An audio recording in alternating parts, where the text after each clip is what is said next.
దక్షిణాయనంలో మరణించినప్పటికీ జ్ఞాని బ్రహ్మలోకానికే పోతాడు. ఇందులో ఏ రకమైన అనుమానం కూడా లేదు. మనం చాలాసార్లు మన వాళ్ళు చెప్తూ ఉంటారు చూడండి, ఉత్తరాయణంలో చచ్చిపోతే ఉత్తరాయణంలో సామాన్యంగా కాదు, ఉరేసుకు చచ్చినా సరే వాళ్ళకి స్వర్గానికే పోతారు, వాళ్ళు వైకుంఠానికే పోతారు అని చెప్తూ ఉంటారు. ఉత్తరాయణంలో ఉరేసుకు చచ్చినా వైకుంఠానికే పోతారు. లేదు, ముక్కోటి ఏకాదశి నాడు మరణించినట్లయితే ప్రత్యక్షంగా వాళ్ళు ఆ వైకుంఠానికి వెళ్ళిపోతారు, ఉత్తర ద్వారం కూడా వైకుంఠానికి వెళ్ళిపోతారు అని చెప్తూ ఉంటారు.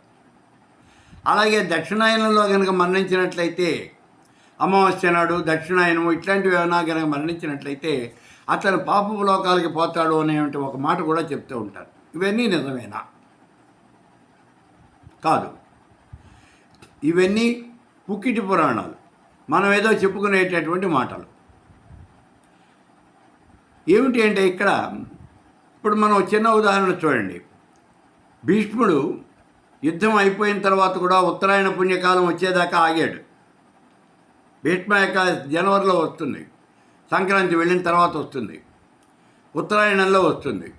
ఉత్తరాయణంలో ఎందుకు ఆగాడు అంటే మన వాళ్ళు చెప్తూ ఉంటారు, ఉత్తరాయణంలో చస్తే ఆయన స్వర్గానికి పోతాడు కాబట్టి ఉత్తరాయణం వచ్చేదాకా ఆగాడు అని. కాదు, అందుకు కాదు ఆగింది. భీష్ముడు ఆయనకి స్వచ్ఛంద మరణం ఉంది, అయినప్పటికీ ఉత్తరాయణ పుణ్యకాలం వచ్చేదాకా ఎందుకు ఆగాడు అంటే తండ్రికి ఒక మాట ఇచ్చాడు, తన తల్లికి మాట ఇచ్చాడు. ఏమిచ్చాడు మాట?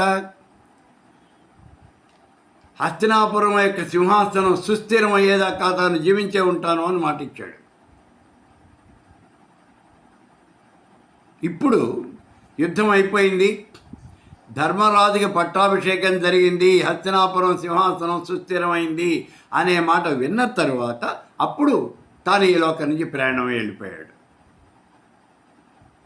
అది జరిగింది.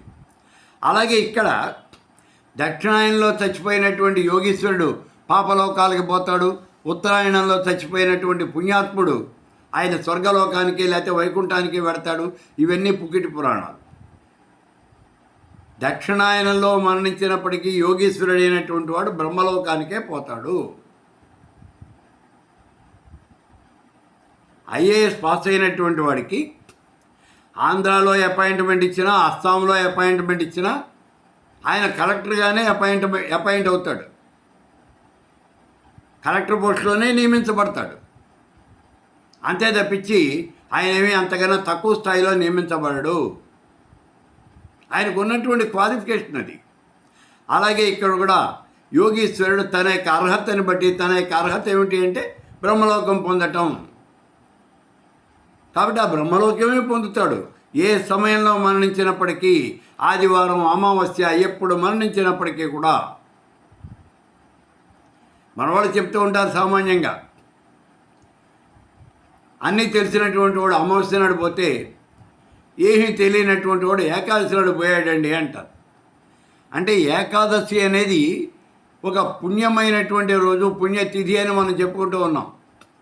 కాబట్టి ఏకాదశి రోజున మరణించినటువంటి వాడు పుణ్యలోకాలకు పోతాడు అని మన ఒక నమ్మకం, అంతగానే లేదు.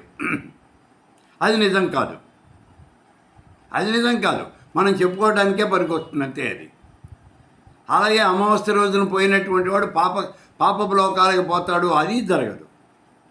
ఆయన చేసినటువంటి కర్మల్ని బట్టి ఒకవేళ ఇలాగే జరిగేట్లయితే ముక్కోటి ఏకాదశి నాడు చాలామంది ఆత్మహత్యలు చేసుకుంటారు. స్వర్గలోకానికి పోతాం, మరుజన్మ ఉండదు అనేటటువంటి దీంతో. అలా ఏం కాదు. ఎవరు చేసినటువంటి కర్మని అనుసరించి వాళ్ళు ఉత్తర లోకాలు పొందటం అనేది జరుగుతుంది. పుణ్యలోకాల పాపలోకాల అనేది వాళ్ళు నిర్ణయిస్తారు, భగవంతుడు నిర్ణయిస్తాడు.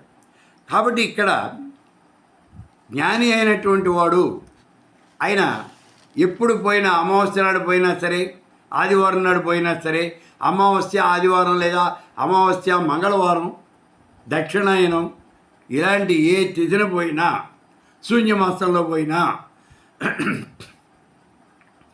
ఎప్పుడు మరణించినప్పటికీ అది ఇక్కడ మనం గుర్తించాల్సింది.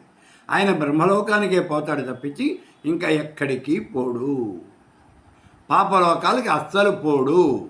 కాబట్టి జ్ఞాని అయినటువంటి వాడు దక్షిణాయనంలో మరణించినప్పటికీ బ్రహ్మలోకానికే చేరతాడు.